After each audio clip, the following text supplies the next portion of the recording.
Welcome to A4NB4Y, the Zelda theme podcast that's currently deep diving into Breath of the Wild. In the last episode, we covered some important landmarks like Satoshi Mountain. And I said Toshi and not Tori. This isn't Pokemon! Okay, let's start over again. The main character, Ash's name is Satoshi in Japanese. I don't know why that popped into my head. Okay.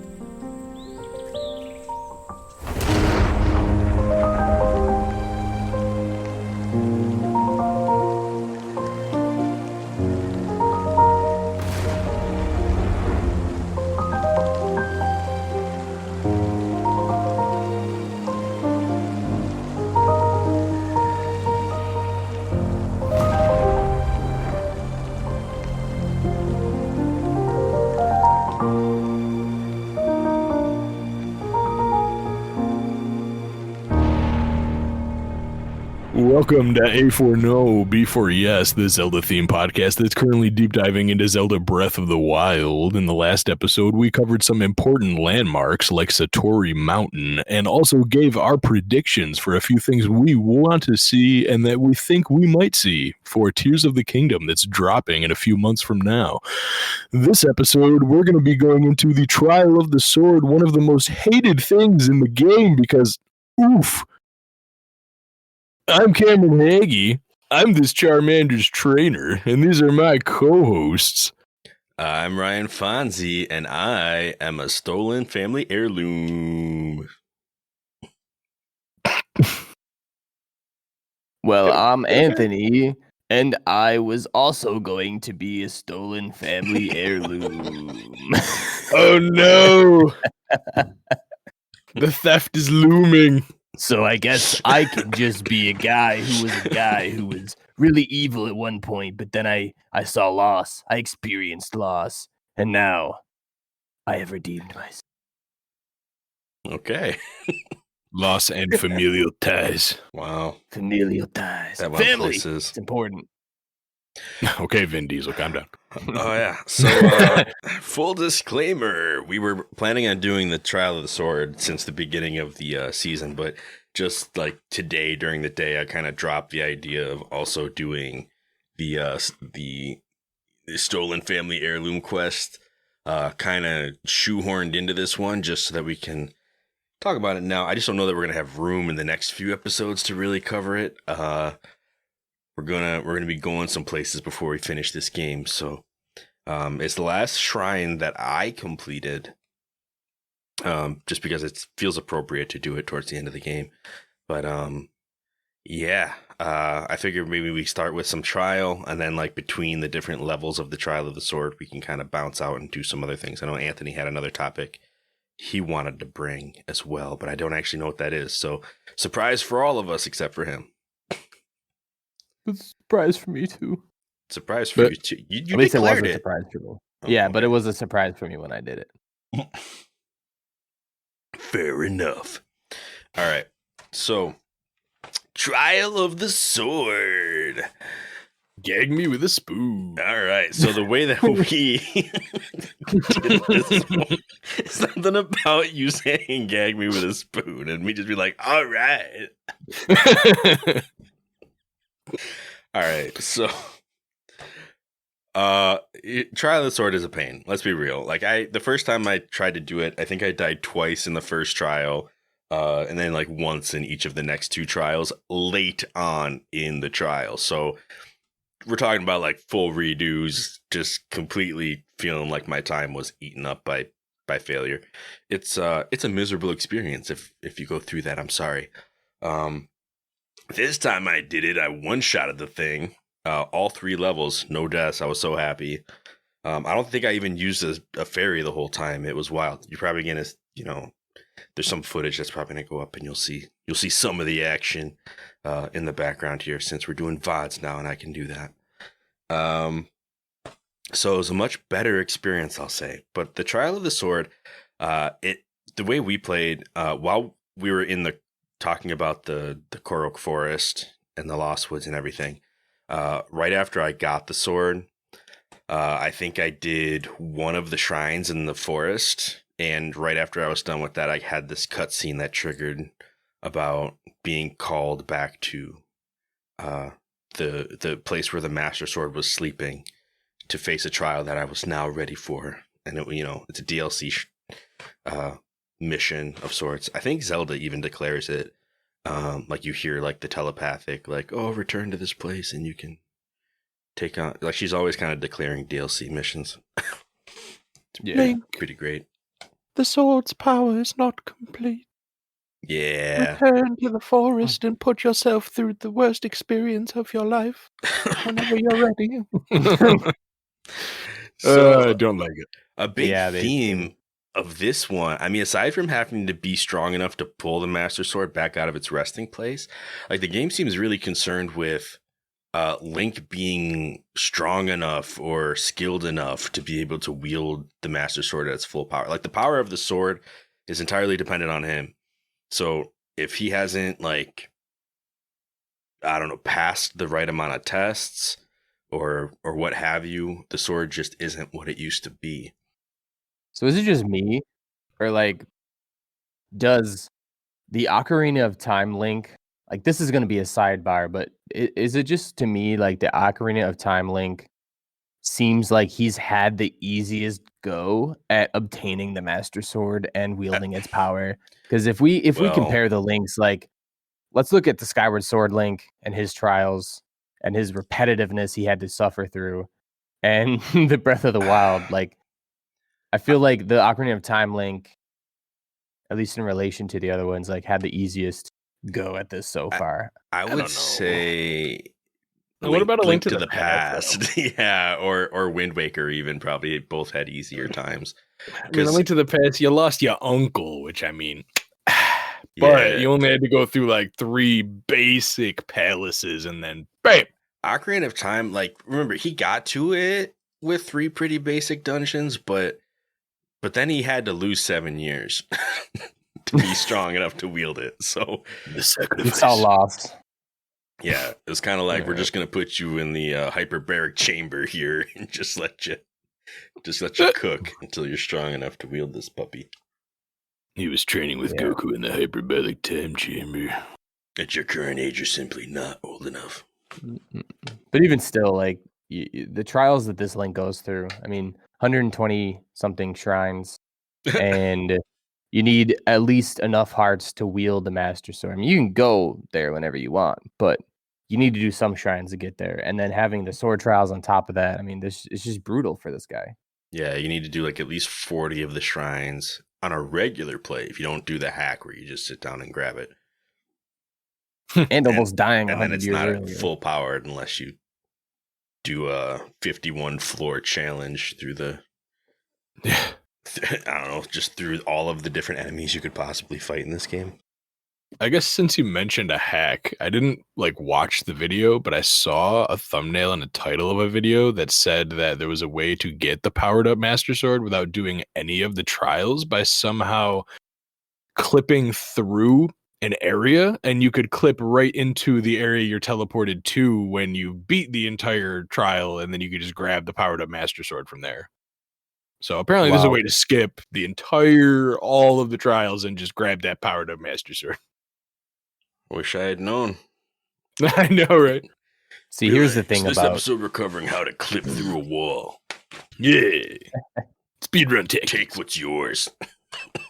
See, here's my feelings about going through the sword trials. So yeah, I could go through the sword trials on master mode and spend probably about 16 hours doing it. But here's the thing. The Master Sword, fully powered up, is at 60 power.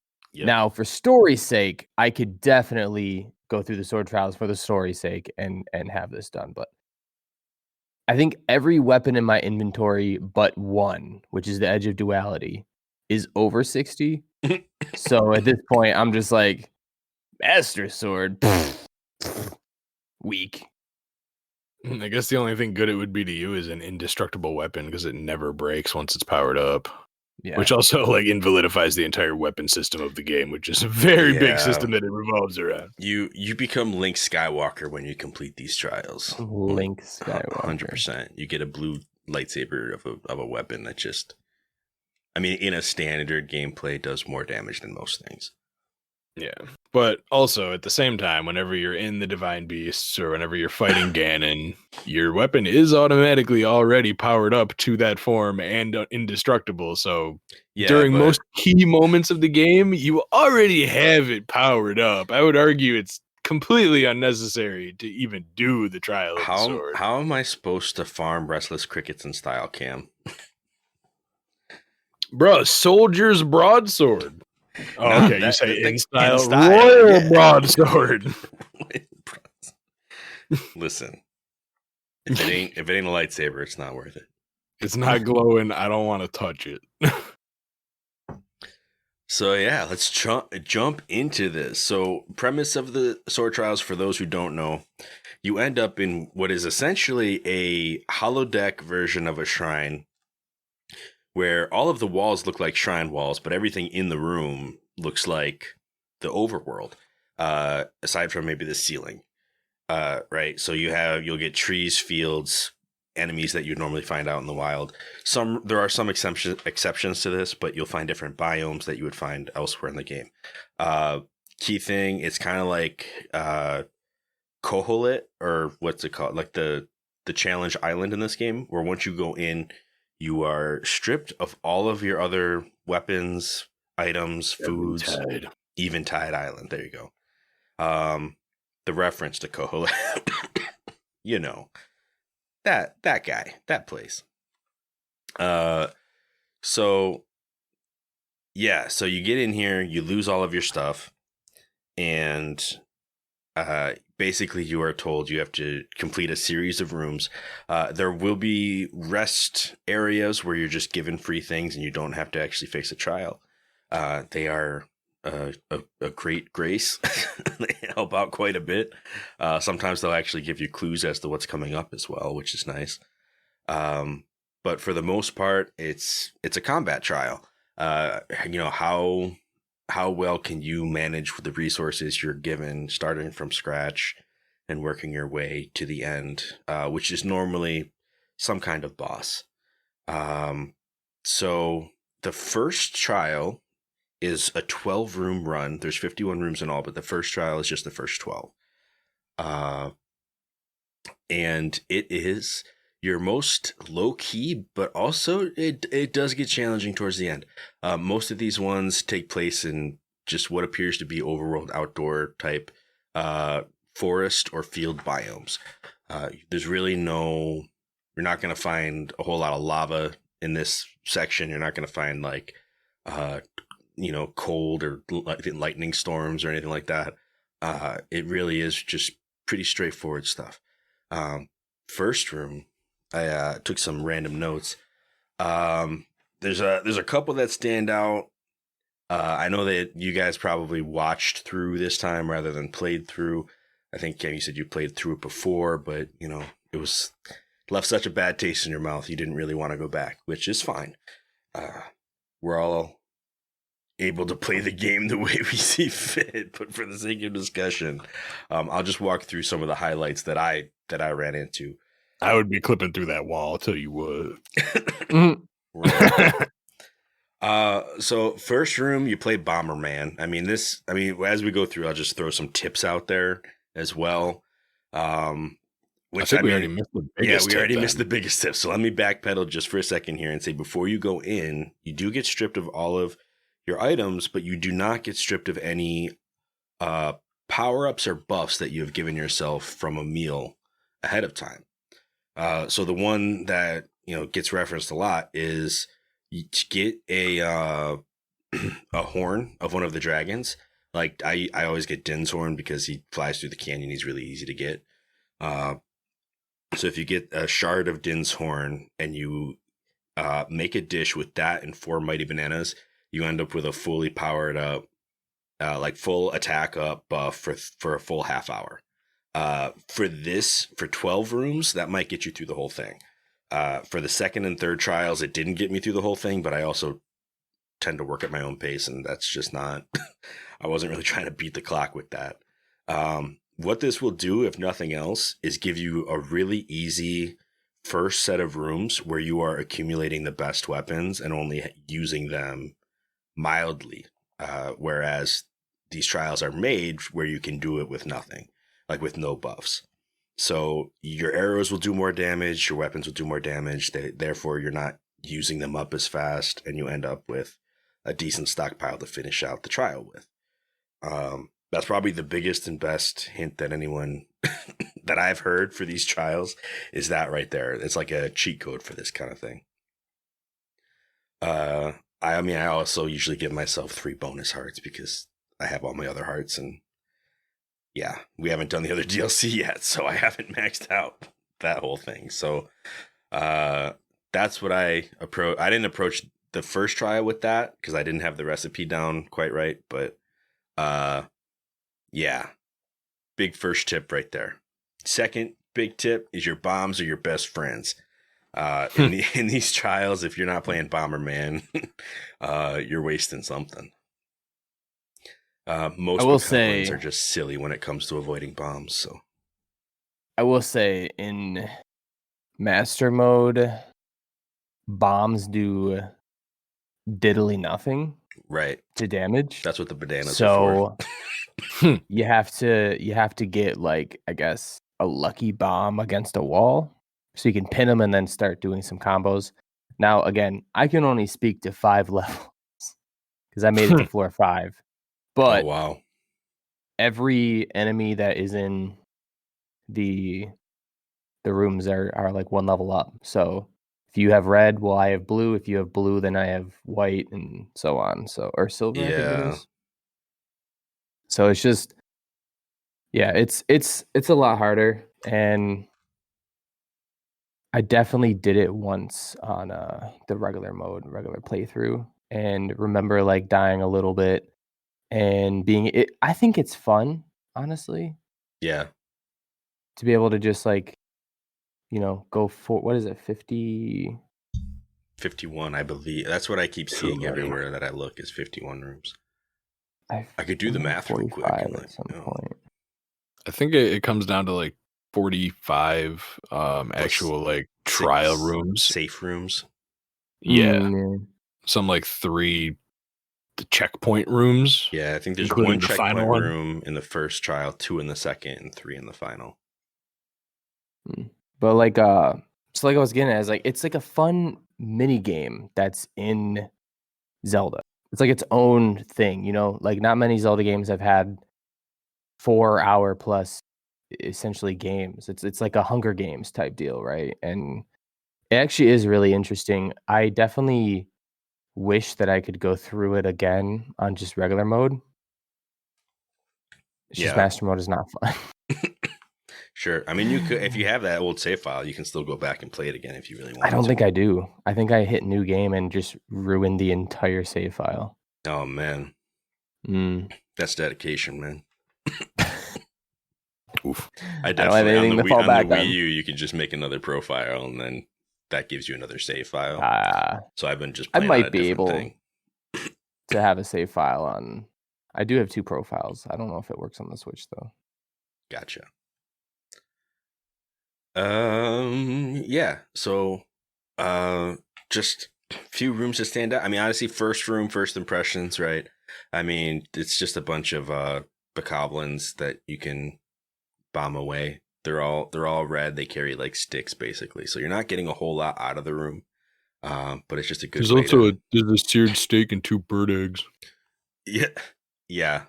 You can get some food along the way. The food you get along the way is usually not nearly as helpful as the food you get in the safe rooms, but sometimes it can help. Sometimes it can come in real clutch, especially in the final trial. There's like one spot where it's really helpful to have stuff in your pockets. But yeah, we'll get to that. Floor 3 is a choo-choo trap. I love that room. Sticks out to me. You walk in, looks like it's empty, and then a bunch of choo-choos come out of nowhere, and it's just, I think it's funny because they're useless, but they try real hard. They bouncy. I mean, there's a lot of rooms that are just like forts and skull caves and stuff like that. Pretty much exactly like you'd find out in the overworld. Just, you can approach, either find a way to jump up, climb up, If you want to just go up the ramp and try to fight your way up, that's one way to do it. But usually that's the most dangerous way to do it. A lot of these rooms, I just end up Metal Gear Soliding my way through, picking off one enemy at a time, just kind of from the outside until there's only like one or two still up on the fort, and then I go up and raid the fort. Just picking them off. That kind of thing. Notably, room 6 is a Talus. That's like the first boss. Taluses are actually pretty easy once you know what to do with them, especially if you have Rivali's Gale. I don't think you can use Rivali's Gale in these trials, but in the trials, you don't really need Rivali's Gale. Usually they give you a way to jump up anyway, but basically you can wait for this thing to throw its arms, or you can try to stun it, but that's a little bit more tricky. And when it like falls onto the floor to pick its arms back up, you can jump on it, and then a spinning weapon is going to be your best friend. Spin to win. So before you get here, save a club, a hammer, even an axe will work, because they have a mining spot that's their weak spot, and if you just like spin on that, you can play the will it blend game and just ninja them away. So yeah, it's pretty good. My favorite way of dealing with the Talus is just getting into bullet time somehow, or arrow time, I guess. Sure. And just hitting that weak spot, that one little thing jutting out of it with any arrow, actually. It doesn't have to be a bomb. You just hit it with any arrow and they fall down. And then you could just jump right up on top of them and start blending. Nice. Why wait for them to throw their arms? Because then you could get ouchied. Yeah, whenever if I'm in the overworld, I usually just jump up in the air and then use the appropriate weapon to stun them with. In this trial, I think I didn't even know if you just hit the thing with a regular arrow that they would still fall over. So you learn something new every day. I learned something new fighting the Talos later on that we'll get to as well, like the third trial, but I'll save that for that. So after this Talus is a rest area where you get some cool Sheikah gear. And then it becomes a Lizalfos game where you're fighting Lizalfos and electric Wizrobes. It's pretty rough because everything is filled with water. So if you don't get rid of the Wizrobes fast, you could end up getting in a lot of hurt real quick. But also the Lizalfos are all positioned on like forts and bridges on the water, and it's difficult. They usually notice you immediately, like they position you in the worst places where either you have to like take a raft into a giant Lizalfos fort, or you're just standing on a bridge right in front of one and it sees you immediately and then you're just getting swarmed. Rough stuff. For those, I don't have a great strategy. I mean, if you can keep yourself from being seen immediately, go for it. Sometimes you need to swim a little bit. Sometimes you just like they're one of the enemies that if you hit into the water, they don't just immediately go poofed. Lizalfos are swimmers, man. Usually my strategy is try to fight them one at a time if you can. If you can't, tough luck, But yeah, after that, our final boss on this trial is a Blue Hinox, which is the second place I died the first time I ever tried these trials. The first one, it was one of these Lizalfos forts. I think the first one, like you end up on a bridge, they see you, they all come after you. And I just did not have a good plan for that. And then I went in the second time and I knew what I was up against. So I approached it a little different and was able to make it out. But the second time I went in, I got to the Hinox and the Hinox wrecked me. And then I was like, you got to be kidding me. So I think third time's the charm. I think I got in and like finished it out on the third try. So that was a rough introduction to the sword trials. Taught me about strategizing quickly. So yeah. Gotta use that upgraded stasis on those Hinoxes and then shoot them right into the eyeball. Yeah, no, that's definitely the strat that I've come to do as well. Like hitting him in the eye is like always the first thing, right? But if you have the upgraded stasis, it makes it so much easier. Just keep that eye in one spot. They can't cover it up if they're frozen in time, Mm-hmm. So you can get a real easy stun that way. And then if you cancel it, are good with a spin to win. Pretty much every enemy is good with the spin to win. I know. I mean, the Talos, if you get up there and you try to, like, I feel like if you just take regular swings at it, you're wasting your time. Anything that gets stunned like that, like, you want to try to get it into that. I mean, I think, like, a Lionel is not good for spin to win, right? Because they don't really get easily stunned long enough to do it. But Hinox's fall, like, they just fall to the ground and kind of whine for a little bit because they got shot in the eye. It's reasonable. And Talos is, like, they just will stand there and let you hit that rock. As long as you're hitting it, they're trying to get re-stunned. So it's like stun lock, you know? Got that family secret technique. Yeah. Also, depending on your orientation to the enemy, like how you're angled and how they are, like it just, you got to find the right spot, but you can get multiple ticks per swing. So instead of just going boom, boom, boom, it could be boom, boom, boom, boom, boom, boom. And each one counts as a full hit. And since you're using a two-handed weapon, that's higher damage than a one-handed weapon most of the time. Yeah. So you are shredding them if you can find that spot. Right. Stamina is a big deal with that as well. Like, you want to make sure you're watching so you don't lose it all and end up getting wrecked. And you can also switch your weapon early before you do the big smash finisher, which actually has like a little bit of downtime where you can't move Link. Pro strats. So if you want to just get all the tick damage in and skip the whole where you can't really move or anything, you could just swap weapons real quick. Okay. I've definitely run into that problem where, like, I have to finish out my animation and then the Talos bucks and throws me and then I lose a bunch of health and I'm like, oof, not what I wanted to do there. Or same with the Hinox, like I finished out the animation or lost all my stamina or something. I was like, and then you get hit and it's bad news bears. So I never even thought like, oh, I'll switch out my weapon and then I can just run away without worrying about the animation cancel weapon switch, baby. Yeah, that's one of them broken physics things where Link's like stopping time to eat 8-course meals and stuff. It's like, I mean, that makes sense.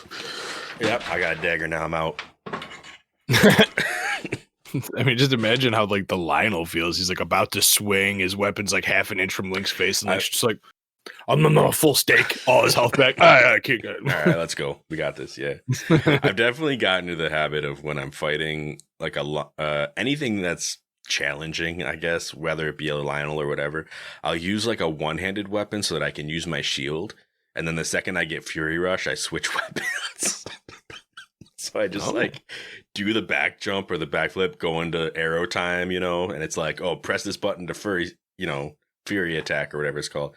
And I'm like, all right, but quick, first, let me put on my Guardian Axe and do the Fury attack. Basically enter the Hyrule Matrix. Right. I didn't actually know you could do that. I didn't know you could switch, like have a soldier's broadsword and do a backflip and then pull out your royal claymore. Be like, all right, let's do this.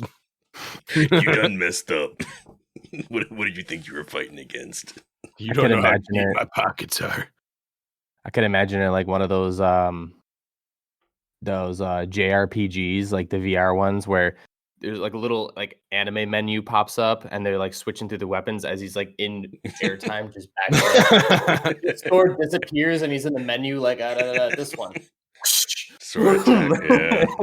Sword Art Online definitely would have something like that. It reminds me of whenever Vash the Stampede would pull out his arm cannon, and everyone was like, "You have an arm cannon?" And it's like, "Yeah." You didn't know? This is Trigun, baby. It is. It would be a showstopper every time. It was hilarious. You know, just to continue down that that path a little bit. You know, there's a new one of those out. A new Trigun? Yeah. It's called Vash the something. It came out like maybe this year, last year. Yeah. Nice. I own a set of the first season, but I never finished watching it. I still have to do that. Still have a disc or two to long finish. Time ago that I watched that, but it was good. It was fun. Kate wasn't into it. We tried to watch together and she's like, yeah, I'm not really about this. I'm like, all right. So now I've like planned to watch the rest on my own, but I just have not gotten to it. You guys should check out Angel Beats. I bet y'all would like that.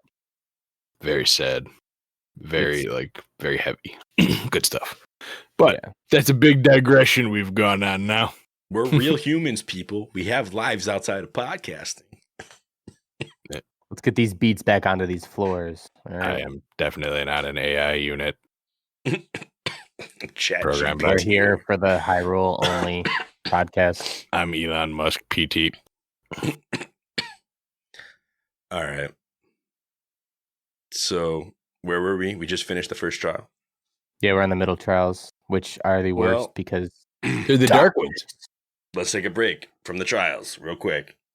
All What right. did you want to do? You want to go over your thing first, or do you want to talk about the heirloom first? Oh, I mean, I can definitely go over my thing. Okay, let's do your thing. My thing is kind of part of Satori Mountain. So I did miss the initial entrance to bringing it up, and I probably should have brought it up with Satori Mountain because it kind of I know what it is now. yeah, you know what it is. So I actually stumbled upon this, and I definitely knew it existed, but I completely forgot that it existed, and it made my life going anywhere in Hyrule a lot easier, similar to the teleport coin. So it's all about horses. Do you know where I'm going with this yet? Oh, yeah, I think I do. It's like DLC chests and stuff, or Yes. Yeah. So the EX chests, since we're on the DLC this episode and we Bro. covered Satori Mountain last episode, it kind of fits in.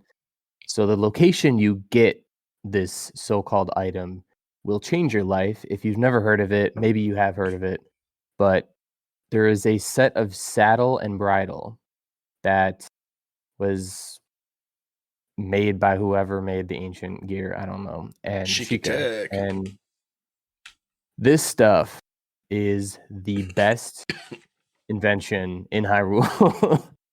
So the first chest you find, I think it's the bridle. You go to Satori Mountain, the closest shrine that you can get to Satori Mountain. If you go directly south of Satori Mountain, you'll see one lone cherry tree and a pond. Right near that Yeah. cherry tree, there's a chest you can pull out with magnesis, and it has either the bridle or the saddle. I don't remember which one. It's bridal. Pretty close to the Bridge of It's Hylia bridal? as well. I think when I found the instructions on how to find it, it brought me from a different direction. But yeah, same thing. Lone cherry tree with the pond and all that. Yeah. Yeah. And then the next one is, I don't think we've talked about the horse god Melania yet, but there is a horse god that if your so-called steed perishes, you can pay the price to revive them. And right by there's a bridle buried in the canyon that you can also pull out of the ground, and it has the saddle. Yeah. And yeah, so this is probably the best thing ever because when you equip the ancient saddle, which Cameron actually found more information out that I didn't know.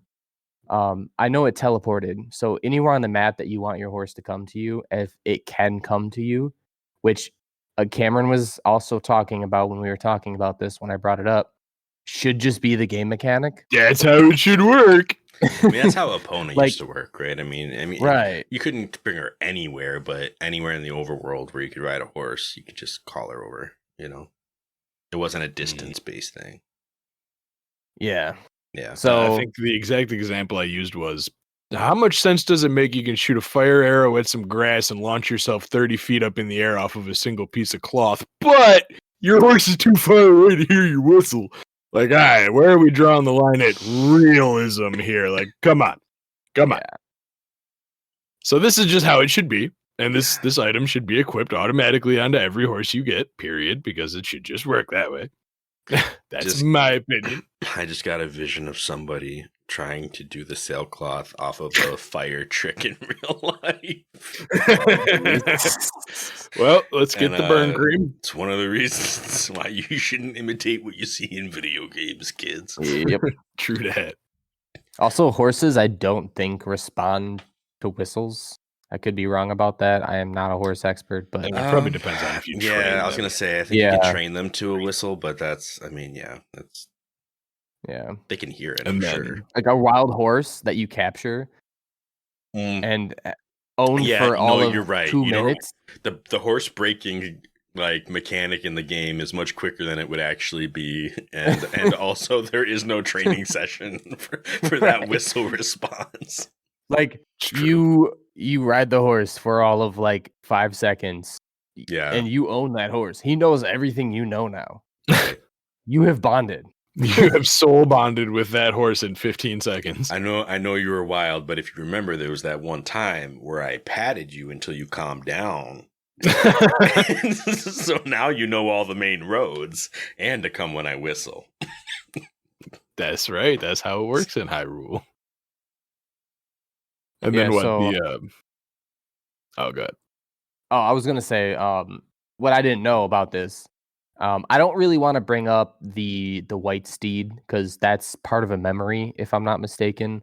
So I'll leave that out. But there is a system that can. I think it was it 2 points or is it 3 that you gain with your horse? With the bridle? It goes to max. Yeah. Whatever It goes horse to you 5. have, it just puts it up to 5. It Yeah. gives your horse max stats across the board. And I mean, since we're talking about it, we might as well just mention that if you do get Zelda's royal white horse, it actually takes it to 7, which is the highest you can ever get any stamina of any horse in the entire game. It's the only horse you can get up to that by putting the bridle on it. It outshines nice. Epona even. Yeah, Gotcha. Epona can't wear any of it. Mm. Yeah, Epona's just got it. And neither can the giant horse. The Epona style. Like, that's what she does. But she already has max stats, so it's okay. And max bond. She starts out, she comes in, she's like, I know you. You're the guy.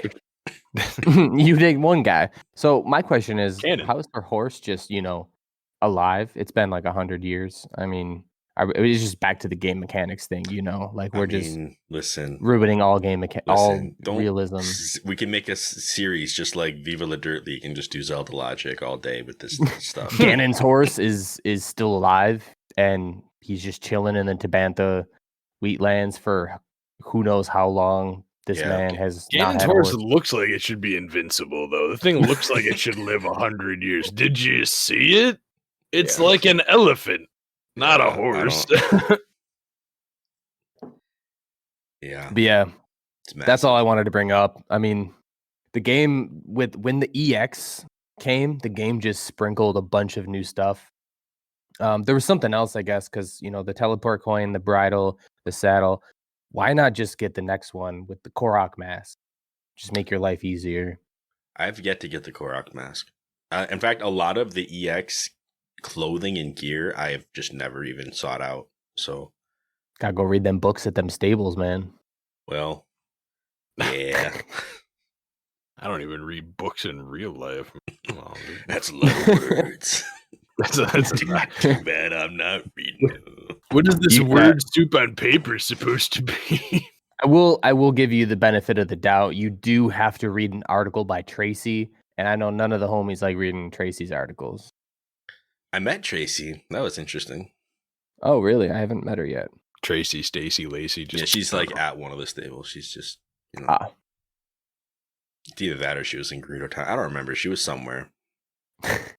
Just tracing it up. Wasn't a memorable meeting, clearly. I just remember that it was her. I like to draw people and horses. Yeah, so that the bridle and the saddle, the ancient ones, right? Is that what they're called? Ancient bridle, ancient saddle. Mm-hmm. Yeah, super useful. I've been rocking them since pretty early in the game. And Error has been tricked out for a while. I made his mane purple and everything. He's a good horse. Oh, I didn't know you could do that. He definitely died once, and that's okay.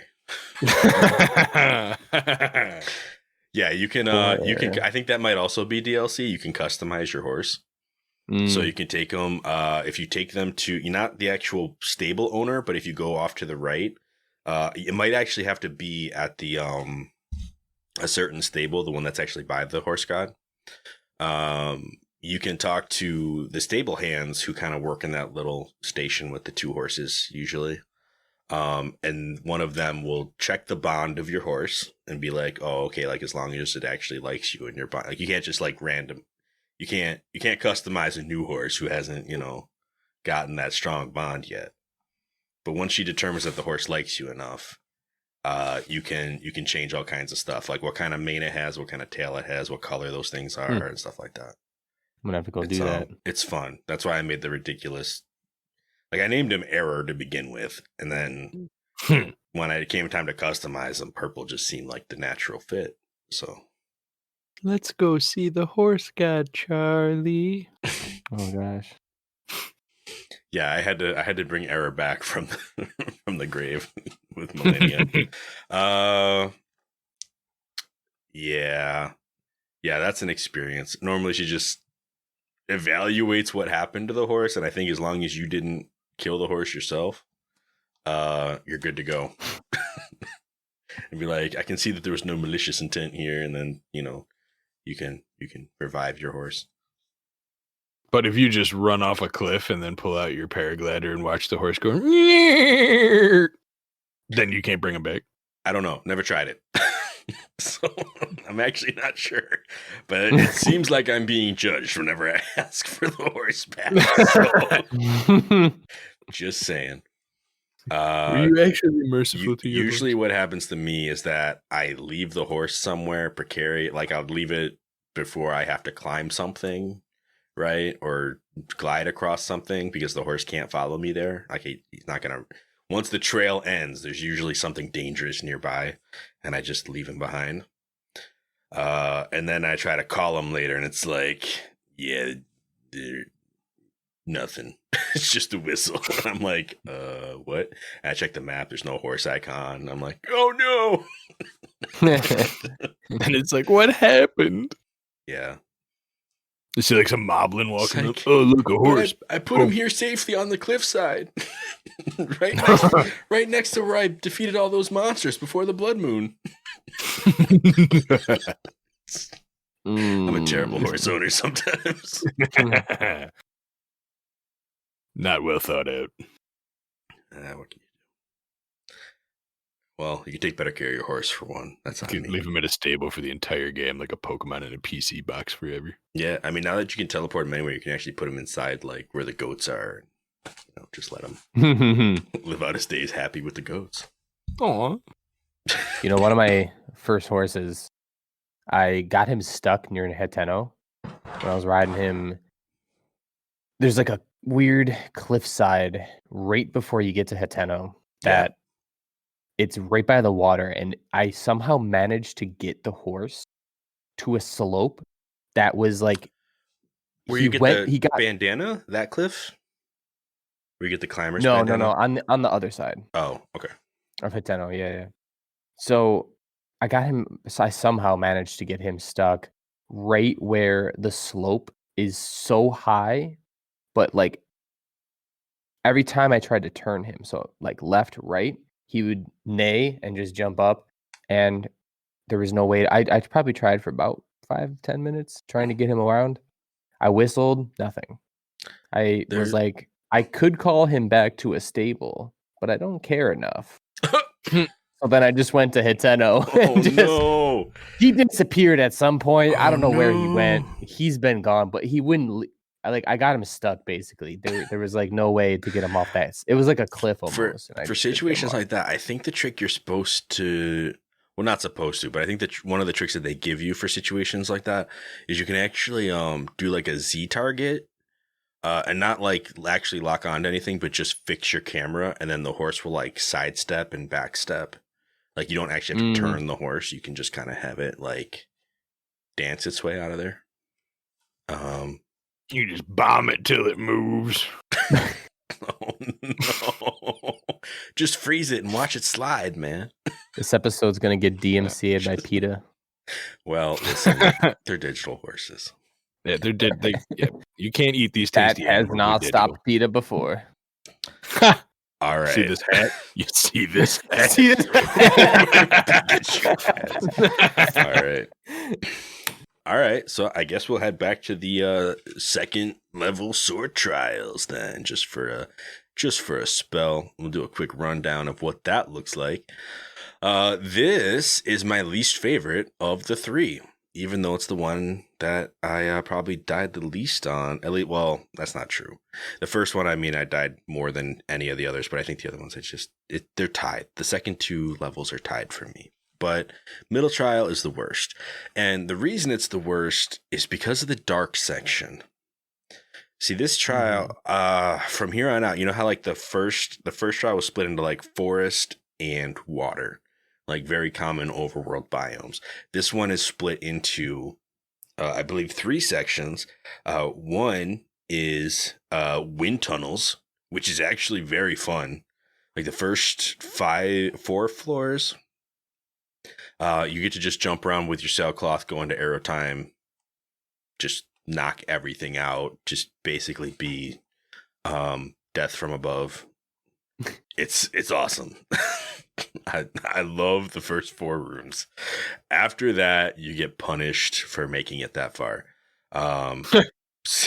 6 through 10, everything just goes dark. It's like Typhlo every room. So most of the enemies have something glowing. Some of them don't, though. Sometimes you just have bokoblins being regular bokoblins. And you either want to fight them next to a torch or just get them from a distance. Because they'll all be partying by a fire or something. But it's just a visual nightmare. It's rough. Thank you for demonstrating how a bokoblin parties, Cam. Fantastic. But yeah, so some bosses. For the first floor room, your final boss is a decayed guardian chilling on a platform, and one of the disabled guardians just shoots at you while you're flying around. It's actually not very good at hitting you. You can either just peg it with a million arrows, or you can peg it with 1 arrow to stun it and then get on its platform and go to work. Nothing too crazy. The boss of the darkness is a Hinox, which, you know, is something you have to deal with in the Typhlo ruins. Like, it's almost the exact same concept. And this is where I started stasising Hinoxes, because I was like, first of all, I need to see you. Second of all, that eye he got stuck in a corner of the room, and his face kept going into the corner and back out. So like every time I try to go, I only had a window like this long. So I was like, you know what? Instead of trying to shoot an arrow in that window, let me just freeze him when I see the eye and then hit it and go. Because he couldn't do anything to me. It was like fish in a barrel. I didn't intend to do that, but just the way I ran around the room, he ended up getting stuck. I was like, all right, we'll cheese this. Yeah. Why not? But the dark rooms are just the bane of my... It's just... It's not fun. Can I say that? Can I say it's not fun? It's not fun. I mean, if you ask me, the whole thing isn't fun, but... Yeah, okay. Well, yeah. So, that's... With that being said, with how much you hate dark rooms, how much do you really love my prediction about caves in Tears of the I despise that. I thought I made that clear when you made the prediction that I hope that wasn't true. I remember. There's a weirdness with, especially with streaming too.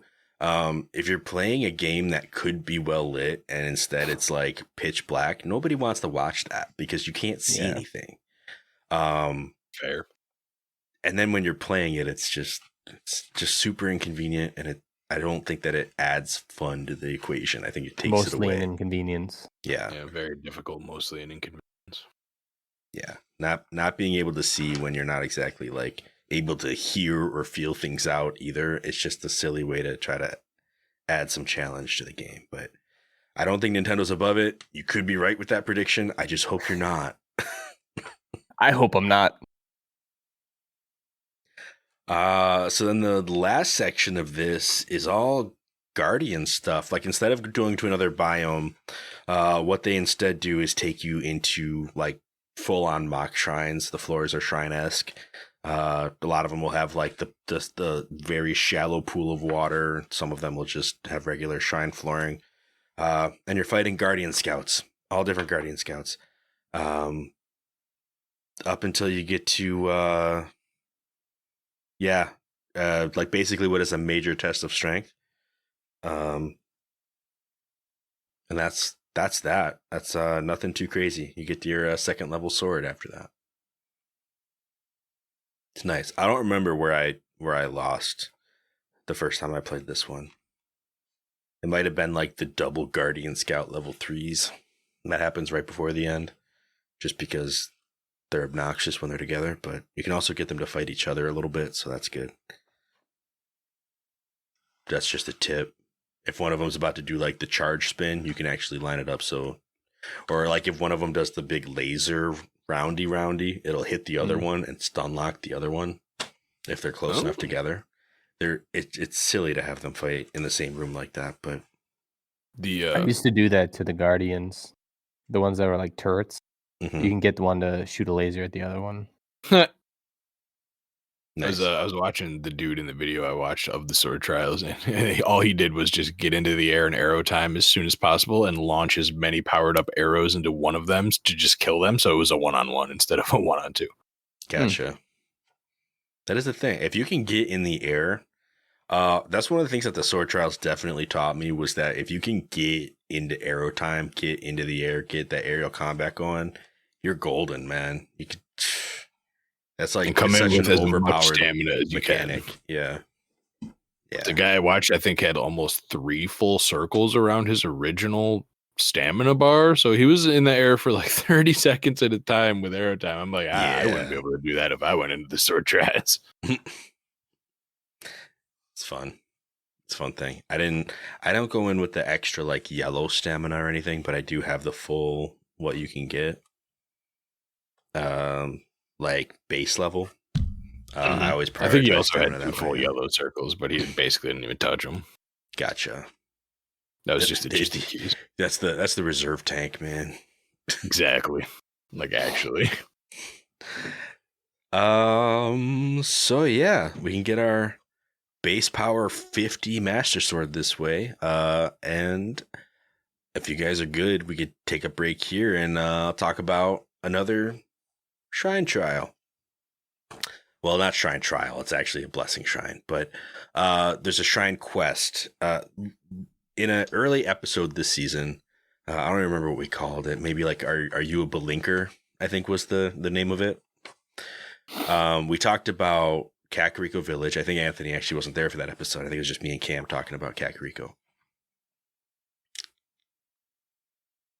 It was a while back. But definitely one of us was missing. So we talked about this guy Dorian, right, and his kids. So Dorian has 2 daughters, Coco and Katla. Coco is the one who knows about what happened, or at least knows that her mother has passed away. Why are you partying like a bokoblin for that? Coco knows. Way in the mood. So when she's not cooking, she'll sometimes take a tour over to the graveyard and kind of mourn the loss of her mom. It's very sad and also very mysterious. Katla, her younger sister, hasn't a clue. She still expects her mom to come back someday, which is kind of heartbreaking when you see them like staying up at night waiting for mom, stuff like that. It's very rough. Dorian doesn't really talk about it much. You can't just on a standard level get him to talk about it. I was under the impression that you couldn't trigger this event until later in the game because to find out more about what happened there, you actually have to do this shrine quest that involves a family heirloom that is in Impa's house. It is like pretty much untouchable. She just says we're still researching it. We're waiting to figure out what it is. I thought this was like you do the memory quest and it becomes available, and that's just not the case. And I've done the shrine before, but I kind of forgot what the prerequisites were. Turns out that this is much like the Thunder Helm in Gerudo Town, where in order to get this heirloom, and not that it's just given to you, but in order to trigger this event, you have to help out some other Sheikah members in the town. And funnily enough, when we were here the first time, I did most of them. I helped the one dude find all his cuckoos. I, did the archery shop, like the torches quest, right? I did Peek and Go's go, find the fairy fountain thing. Those are all part of what contributes to this, as far as my research tells me from today. One of the other ones is a firefly quest. That Leslie's really into fireflies. She's been really wanting to see them, but she can't go out because it's too dangerous. So basically, this quest is to bring her some fireflies. From what I understand, you grab 5 of them like you would go to cook them, and then instead you just let them go in the room. And it becomes this really, sweet moment that Link has with Leslie, I guess, like where he's just, trying to encourage her. But also you can choose in this moment to be either like the most romantic possible or the most cynical possible, like hero. Because she's like, wow, they're amazing. These are beautiful. And then you get a dialogue option, and the top one is like, you're beautiful. And I was like, I don't know if I'm trying to make something happen here. And then the second option is they die pretty quick. Oh, no. Oh, wow. I was like, yo, these are both bad. Like, one of the few dialogue options that had me stumped for a minute, sitting there like, do I want to go all in this way or this way? No, I decided to be nice, and she's just like, oh, thanks, and that's the end of the conversation. So she's not into it. We're a wanderer. Yeah, so that's the one that I was missing, and I actually tried to do it the first time we were here. And for some reason, it just wouldn't work. Like, she told me about the fireflies, but it didn't trigger a side quest. I tried throwing the fireflies in the room anyway, and she just didn't react. And I was like, okay, clearly I'm doing something wrong, or I'm missing something. Turns out I was probably just doing quests out of order, and I should have done something else first. I don't know what the order is. I don't know what the prerequisites for that quest are, but I was able to do them this time. So it all worked out. So yeah, once you do all of the random side quests you can find, you can go back. I mean, there's like some scene you can get of like spending the day with Paya, and her ended up like going to bed or something like that. I didn't do that. Just didn't happen. I just read up on it a little bit. But she's been researching this heirloom for days. Essentially, it's what the story you keep getting told. They're trying to figure out what it is. They have a lore saying that they're waiting for the hero to give it to, which you're kind of like, guys, I actually know where this ball goes. Can you just give it to me? I'll show you what it does. I've used plenty of these out in the field. I know you guys are just here in the town, don't go out very often. But they're in shrines all the time. I could actually go over to the big spiral, grab you another ball, and bring it over and show you. Like more of these exist. You want more heirlooms? I got you. But yeah, so eventually what ends up happening is you'll run into Dorian at night, and he'll basically tell you like, oh man, like the heirloom got stolen, and you should better go check it out, and like go in and talk to Impa about it. So you go in and you talk to Impa, and the only real reason that they make you do this is because they have to kind of reset what's going on outside. And they'll tell you the whole situation, like, oh yeah, like I just figured out what it was supposed to be. It turns out that it's probably for you, and now it's missing, and oh no. And you can go back outside, and Dorian's like, well, yeah, we got to be on the lookout for anything sketchy going on, anybody who's acting unusual. Immediately goes to act unusual. Well, he didn't. For me, like I was waiting, and I was like, who's unusual? And I was like looking around town. I was trying to like hide up. I actually went onto the roof of Impa's like 10 house in the morning or whatever. He starts acting weird. Yeah, to look around, and there was one other character who actually went to go mourn another loved one, which was like, why do we gotta double down on this whole everyone's going to the graveyard thing? It might actually be Leslie. Hold on. No, it doesn't even say here. Basically, I followed a Sheikah woman who went to the graveyard, and she was mourning her deceased husband. But Link can pretty much go up to her once she stops moving, because she basically is like, oh, I got to do something. I hope nobody sees me. Like, you see all these like bubbles coming across that are mad sus, like little quote things, right?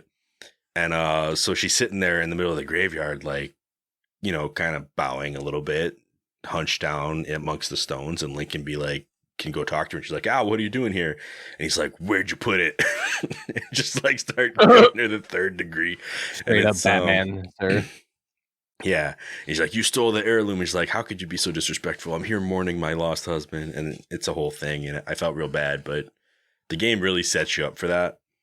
But when I came back, like after I was done talking to her, walked back into town, saw Dorian creeping away from his post, having the same exact bubbles of like, oh, I got to do something. I hope nobody sees me. And I'm like, Dorian, come on. So you trail Dorian. He makes his way up to where the heirloom goes, basically up through the forest where there's always a little blue pea past that one combat tutorial shrine, you know, off to the right a little bit more than usual. And he'll stop right in front of the pedestal. So and that's when we get some Dorian canonical. So we walk up, and suddenly Dorian is, you know, he's like, you know, show yourself. I know you're there. And a Yiga guy, like one of the beefy Yiga dudes, pops up right on top of the pedestal, and talks to Dorian, and they have this little conversation about how he betrayed the Yiga and how that's where you find out the Yiga is actually the mafia. Oh, you thought you could get out? Right. He's like, I'm gonna sort this out. Like, you can't leave. You knew that what the price would be, basically. But before I do that, we have an audience. So he, you know, targets Link. And so you get in a fight with this Yiga dude and end up wrecking him. At least that's how the story goes. I mean, this late in the game, he was not a terribly challenging fight. I did have my semi-beefed up Master Sword, so, you know, picked a bad fight. But after you defeat this Yiga, Dorian kind of confesses everything that happens. He says, you know what? Yeah, nobody here knows, but I used to be a member of the Yiga. I haven't told anybody. He asked you not to tell anybody. He's like, I'm really trying to live a peaceful life, but you know, it was difficult until I found my wife and things were a little bit better. But then the Yiga caught up with me, figured out that I defected, and as punishment, killed my wife. And so he has this very like confessional thing. He's like, now they're threatening the rest of my family unless I was, you know, complying and giving them intel, basically. Which is, you know, how they were able to sneak in and get the heirloom, because that's, you know, what the Yiga clan member was trying to do. They're trying to steal the heirloom, probably to keep the hero from being successful, because that's what the Yiga are always trying to do. Yeah, stop him from getting 1 out of 120 shrines. Good job. Right. He's rolling up with 119 spirit orbs. Like, this dude's got number 120. But like, he's gatekeeping that 120. He'll never get it. Yeah. And he basically, you know, swears to protect his family. He's like, I know that I can take care of them and things like that. He's like, please don't tell anybody about this. And that's kind of the story behind Dorian. I mean, it's tragic, but in the same way, it's like, I don't know, like part of me, you know, you feel for this dude. I mean, he tried to change his ways and make things right. You know, like he knew that he eventually, I guess, figured out. He doesn't say how he came to the realization that the Yiga were like not on the right path here, but you know, he had this moment of like, you know, I really want to try to do something good in the world instead. And it's funnily enough was able to revert from being a Yiga back into a Sheikah pretty easily. I mean, I imagine there's a lot of similar cultures between the two. But he protect the village. I just imagine every time he sees bananas, he starts sweating. never thought to like drop a banana in front of Dorian and see if he like sneaks up and eats it. You know? No, they'll find out. The conditioning training. When we were talking to Dorian, and you know, we're doing the whole like playthrough of his sadness, all I could think of was the Sadness and Sorrow song from Naruto, You know what I'm talking about? Cameron knows. The I like know. piano in the background, just like dun dun dun. I'm Dun, sure if I dun, heard it, dun, I would dun. have known that I've You heard it would many a know time. instantly what Yeah. it is. Like that went through my head the entire time I was listening to him rattle on about like the sadness and his wife and That's definitely I- applicable. Let me tell you about my Right, painful right. past. Yeah. right. It's like- Yeah. Exactly. Right after a major battle, I'm like, this is straight up just an hour 2 episode for me. Just imagine Dorian sitting on that swing alone as everybody walks past him. I wanted to be strong for my family. I should have told him the truth. The thing Just is all kinds Dorian's of a beef. drama. Like he's probably one of the like Yeah, I in mean, the I kind of would have army. liked to have seen how he fared in that fight with the Yiga clan member, Right. but that's not really the story. So, but yeah, just another marker of the reality of the world that that Hyrule exists in. I mean, also could be foreshadowing about some other situations coming up in Tears of the Kingdom, but we won't get into that. But yeah, cool stuff, cool story. One of the most in-depth like stories written around a shrine that we get in the game too. So I definitely wanted to give it a special mention because of that. And because we saved it until now, figured we just plug it in here rather than trying to like fit it around like our memories episode or our champions ballad episodes. I think those are going to be pretty chock full of stuff. So I don't think it would be fitting anywhere else. So that's why we're kind of jamming it in here, even though it's not super fitting here either. But it's a nice little vignette away from the sword trials, which we're going to go back to now. The final trials. The final trials, my favorite of the three. Let me tell The you about dead my favorite trials. What do you mean the dead trials? There's lots of dead things. It starts out with lots of dead things, right? Yeah. Yeah, so I think it starts out with a lot of dead things because dead things are immune to electricity. Mm-hmm. And that's the first thing we get. These are the, what would you call it? The elemental trials. So you start out and the key element is, electricity, lightning. And it's instead of being like the first trial where all the lightning came from, Lizalfos and Wizrobes, instead, it's actually just lightning storms, like in every room, pretty much. So everywhere you go, you got to be wary of carrying anything metal. You have to, make sure that you aren't like standing right where something on the ground is about to get shocked, because there's a lot of rusty weapons just kind of stabbed in the ground, specifically for the purpose of you kind of getting hit by a hazard. And But what's up? free damage here. If the only thing you have equipped is a metal sword and you wait for it to start going zzz, zzz, Oh yeah, zzz, you and can then you're just like, chuck that ha puppy. chuck it over at it, then you turn into Zeus. Right. Mhm. So yeah, there are some cool ways to use the electricity to your advantage. Throwing is one. I just know that if you throw weapons, you can tend to break them a lot faster too. So there's one downside to that, but it's not major, especially not in the beginning stages of this, where it's mostly all just rusty weapons and bone arms that you can get.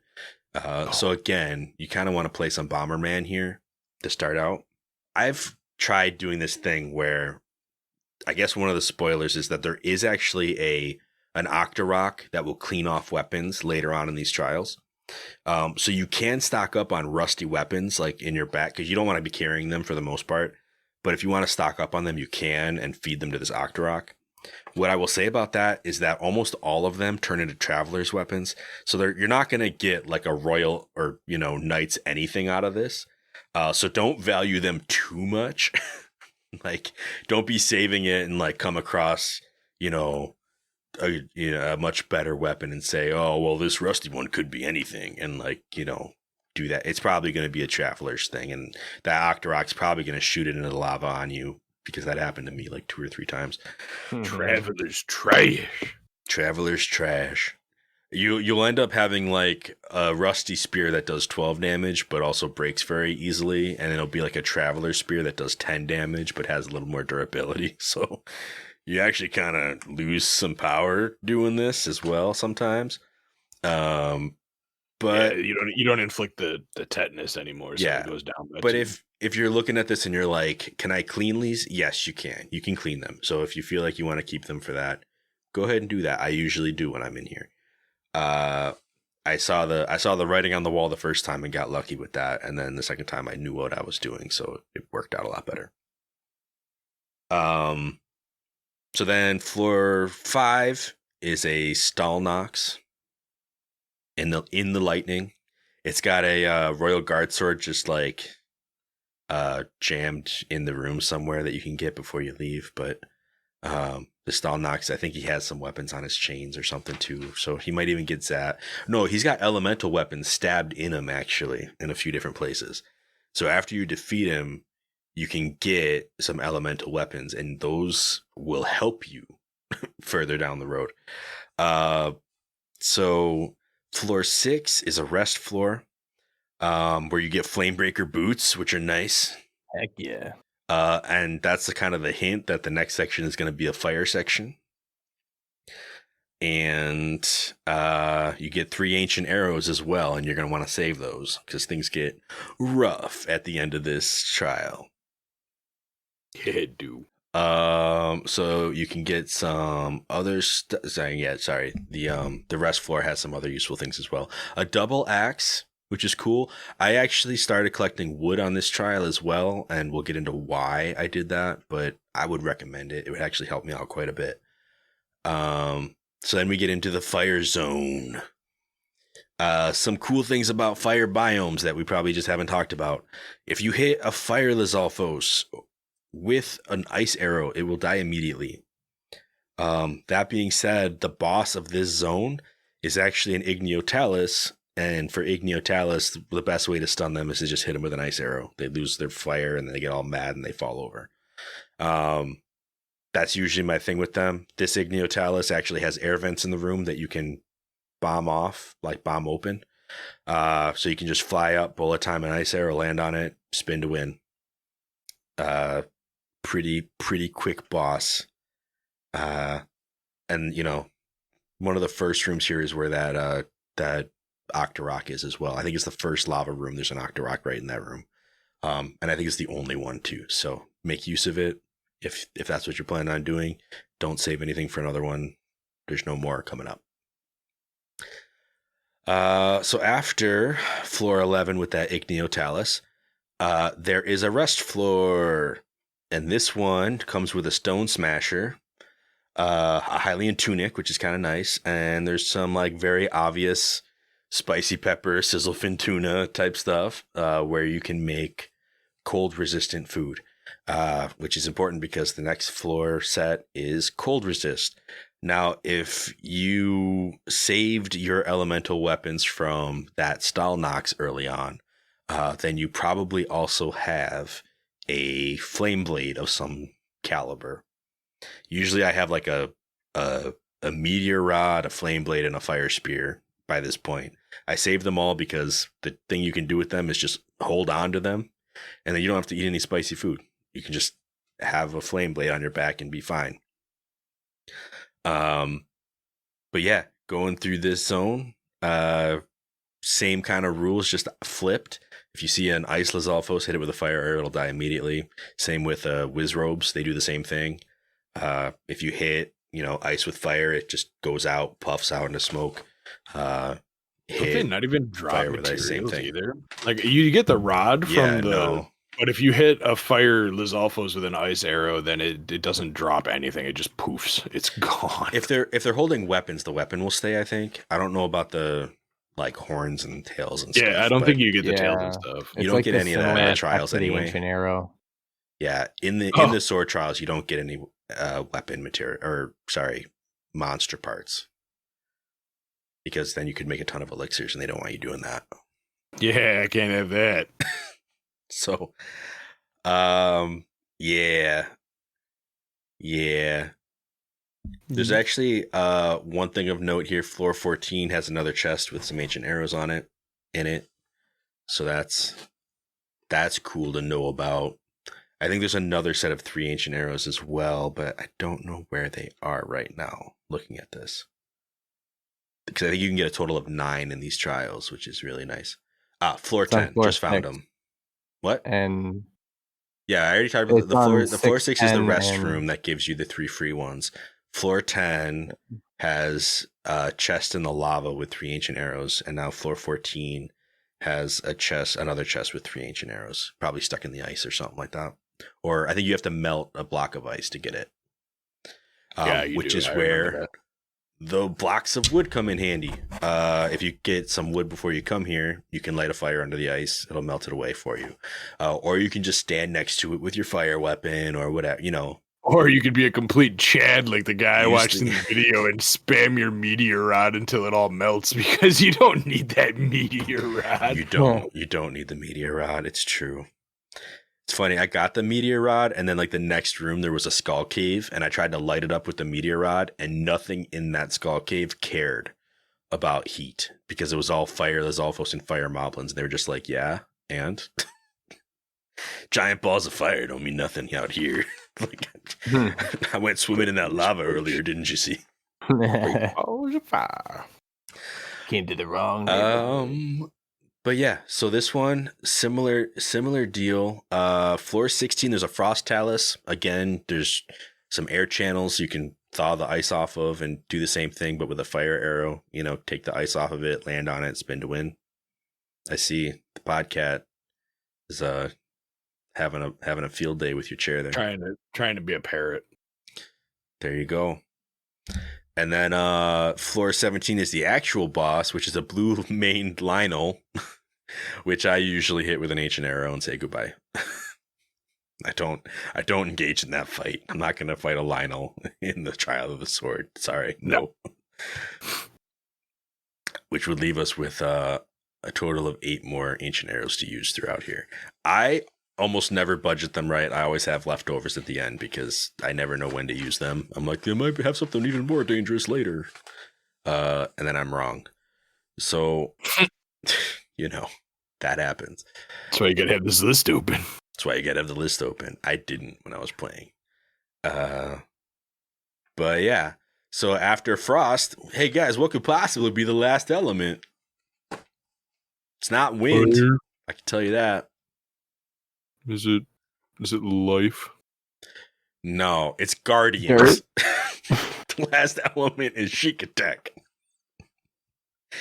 And it's just a big old line of Guardian fights. Like there's the whole deal.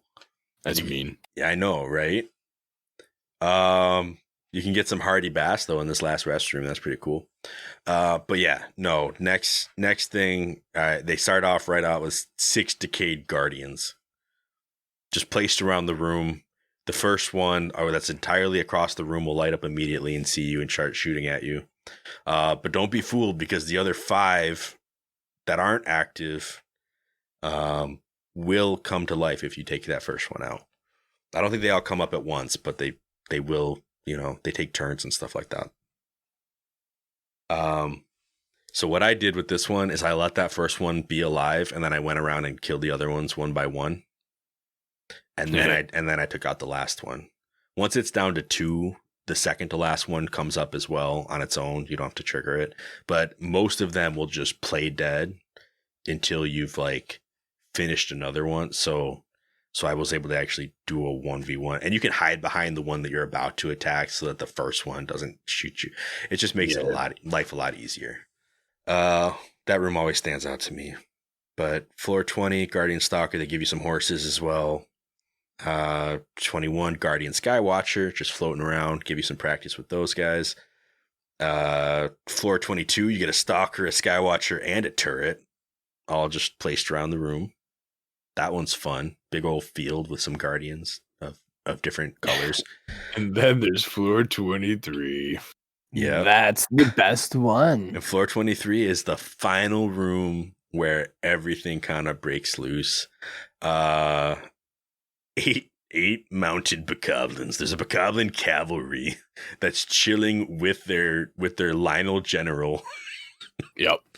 And when you first enter the room, they see you immediately. Like they look over and just like get their little, Metal Gear exclamation point, and they all come riding on over.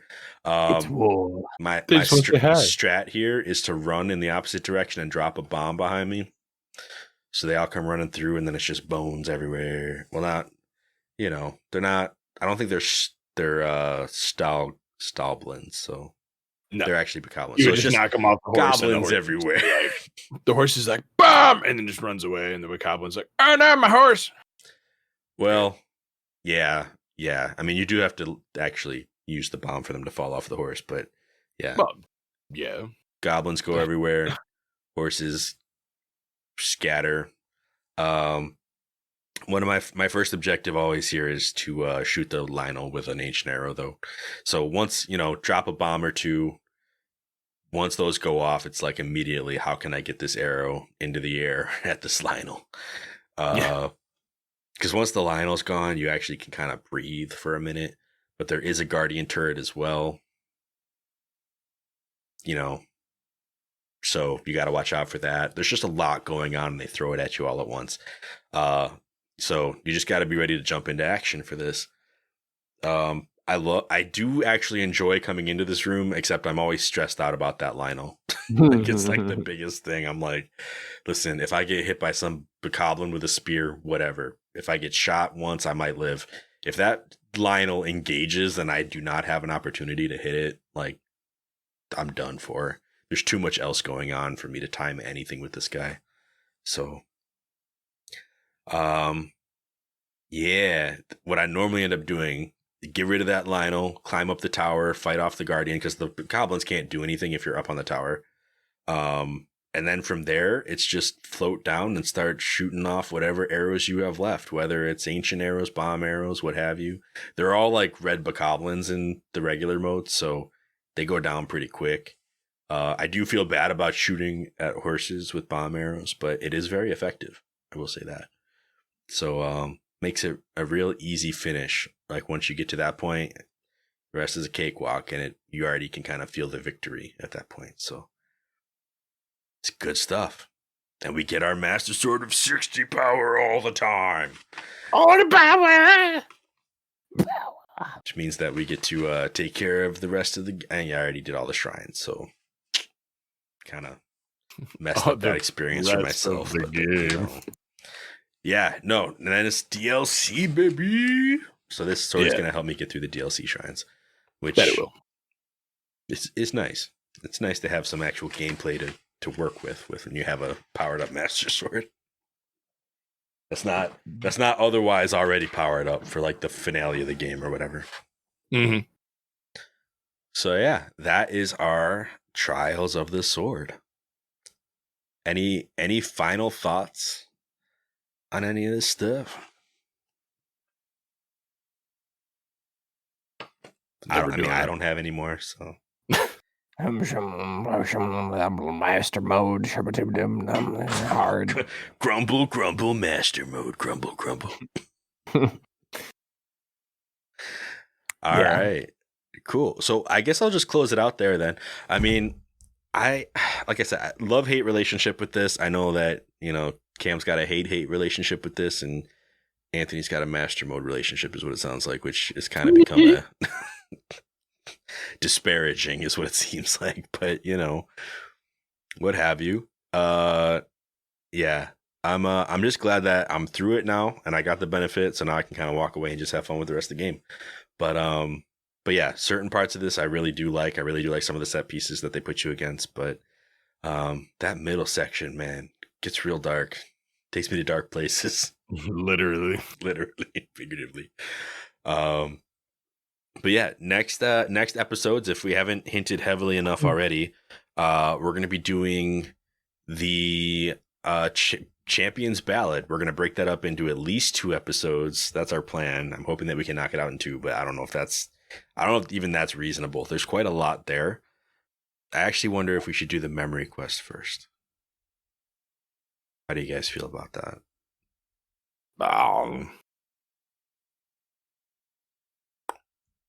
I think the memory quest would probably fit in better first.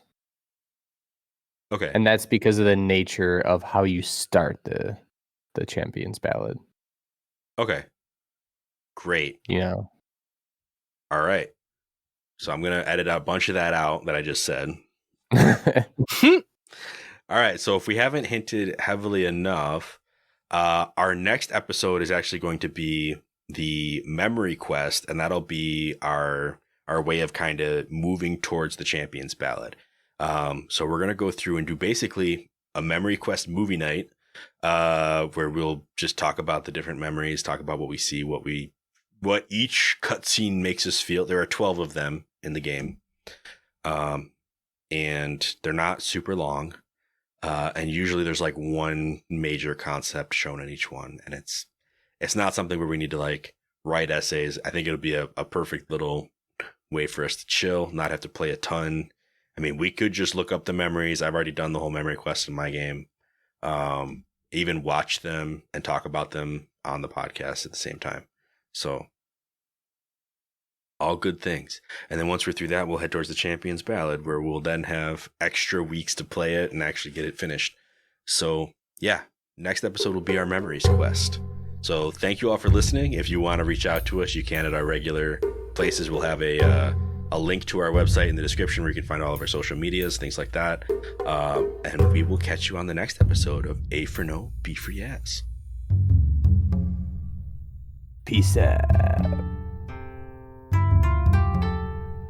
Did you peace out, Dad?